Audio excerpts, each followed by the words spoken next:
আসসালামু আলাইকুম। সবাই কেমন আছেন? আলহামদুলিল্লাহ আমিও ভালো আছি। নতুন আরও একটি ব্লগ নিয়ে আপনাদের সামনে আমি হাজির হয়ে গিয়েছি। আপনারা সবাই জানেন বাংলাদেশের প্রায় সব জেলাতেই কমবেশি ভারী বর্ষণের ফলে বন্যা দেখা দিয়েছে বিভিন্ন জেলায়। তার মধ্যে আমরা হলো দক্ষিণাঞ্চলের মানুষ। আমার জেলা বাগেরহাট। বাগেরহাটও বিপদসীমার মধ্যেই রয়েছে।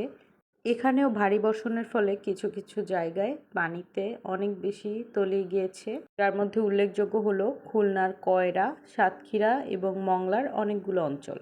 আর আমি আপনাদেরকে দেখাচ্ছি এটা বাগেরহাট সদরের অবস্থা। বাগেরহাট সদরের অনেক জায়গাতেই পানিতে তলিয়ে গিয়েছে। আর এই যে দেখছেন স্টুডেন্টরা এরা টাকা কালেকশন করছে বন্যার্তদের সাহায্য করার জন্য।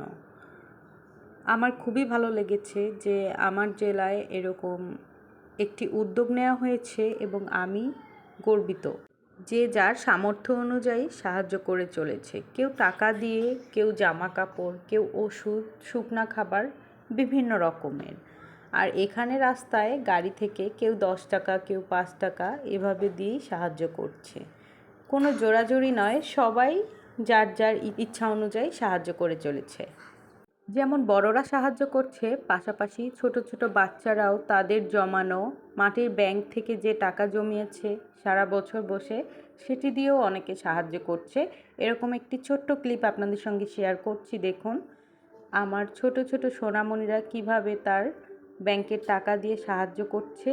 আর আমার ভাই স্টুডেন্টদের সাথে এগুলো কালেকশন করছে। আসসালামু আলাইকুম, আমি আহমদ মুস্তফা জায়েদ তরুণ যুব সংঘ থেকে আসছি। আমার দুটো ছোট ছোট ভাগ্নিরা তারা তাদের যতটুকু জমিয়েছে তাই দিয়ে আমাদের সহায়তা করছে বন্যার্ত মানুষদের।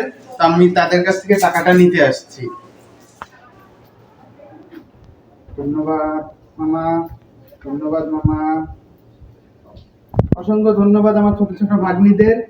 দোয়া করি অনেক বড় হোক। এই ছিল আজকের ভিডিওটি যদি ভালো লাগে লাইক কমেন্ট শেয়ার দিয়ে অবশ্যই আমাদের পাশে থাকবেন। ধন্যবাদ সবাইকে। আল্লাহ হাফেজ।